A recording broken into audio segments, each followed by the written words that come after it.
Hello my friends. Welcome to EP Travel Diary. අපි අද ඔයගොල්ලන්ගේ අවධානය යොමු කරන්න යන්නේ sea adventure එකක් වෙත. ඒ තමයි තායිලන්තයේ ෆුකට් අයිලන්ඩ් වල තියෙන කොරල් අයිලන්ඩ් එකේ තියෙන ලස්සන සහ එහි තිබෙන ඇක්ටිවිටීස් ගැන දැනගන්න. කොරල් අයිලන්ඩ් එක තියෙන්නේ ෆුකට් අයිලන්ඩ් එකේ ඉඳන් විනාඩි 15ක 20ක විතර ස්පීඩ් බෝට් රයිඩ් එකක දුරින්. මේ කොරල් අයිලන්ඩ් එකේ ප්‍රසිද්ධ බීච් දෙකක් තියෙනවා. ඒ තමයි බනානා බීච් සහ ලොන් බීච් කියන තැන් දෙක. අපි අද පෙන්වන්න යන්නේ බනානා බීච් එකේ සුන්දරත්වය. විනාඩි 15ක් 20ක් ස්පීඩ් බෝට් රයිඩ් එකකින් පස්සේ අපිට කොරල් අයිලන්ඩ් එකට ළඟා වෙන්න පුළුවන්. ඊට පස්සේ බෝට්ටුවේ සිට වෙරළට ළඟා වෙන්න තියෙන පාවෙන පාලමේ ගමන් කිරීම ඉතාම විනෝදජනකයි. බනානා බීච් එක ඉතාම මනරම් ස්ථානයක්. එහි නොගැඹුරු මුහුද ඉතා දැකුම් කළු වනු අතර සිනිඳු සුදු වැලි වලින් සමන්විතයි.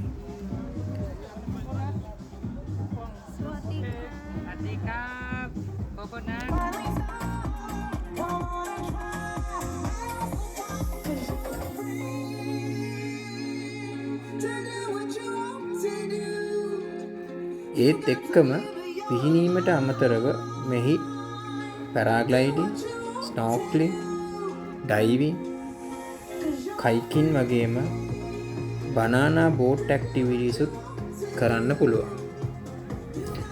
ඊට අමතරව මෙම බීච් එකේ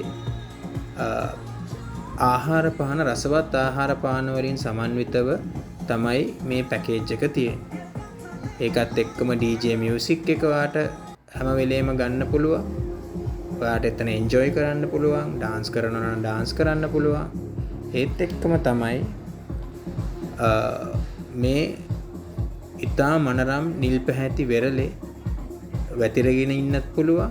එහෙමත් නැත්නම් බීච් එකේ ඔයගොල්ලන්ට ඉතාමත් හොඳට ස්විම් කරන්න පුළුවන්. මොකද හරිම නොගැඹුරු මුහුදු තීරයක් තමයි මේ බනානා බීච් එකේ තියෙන්නේ. මේක එච්චර ලස්සන වුණත් අපිට පුංචි පරිස්සම් වෙන්න තැන් කිහිපයකුත් තියෙනවා. ඒ තමයි ඕගොල්ලෝ ටිකක් දුරට පීනුවාම මේකේ කොරල් පරවලට කකුල තියන්න පුළුවන්. එතකොට ඒකෙදි ගොඩක් වෙලාවට කොරල් පරවල නිසා කොරල් පරවලින් කකුල කැපීමේ අවදානම තියෙනවා. ඊටත් අමතරව කොරල් ආශ්‍රිත ජීවීන් අපි සාමාන්‍යයෙන් කියනවා මුහුදු ඉකිරියා කියලා. මුහුදු ඉකිරියෝ සාමාන්‍යයෙන් පෑගුණාම උන්ගේ කටු අපේ කකුල ඇතුළටම කිඳා බහිනවා. ඒ එක්කම තමයි උන්ගේ තියෙන චූටි චූටි කටුත් කකුල පුරා වදින්න පුළුවන්. එහෙම වුණොත් ඔයගොල්ලන්ට තුවාල වෙන්න පුළුවන්. මොකද මුහුදු ඉකිරියා මෙය පෑගුණාට පස්සේ ඒ කටු වලින් එන වේදනාව ඉතා අධිකයි. එහෙම වුණාම ඕගොල්ලන්ට ඇත්තටම කරන්න වෙන්නේ ටිකක් උණු වතුරේ කකුල දාගෙන ඉඳලා ඒ කටු ටික එළියට එනකන් ඉන්න වෙනවා. නමුත් ඒක ඊටාම වේදනාත්මක අත්දැකීමක් වෙනවා. ඊට අමතරව මේකේ තියෙන සුන්දර ආහාර පාන ඕගොල්ලන්ට රස විඳීමේ හැකියාවක් තියෙනවා.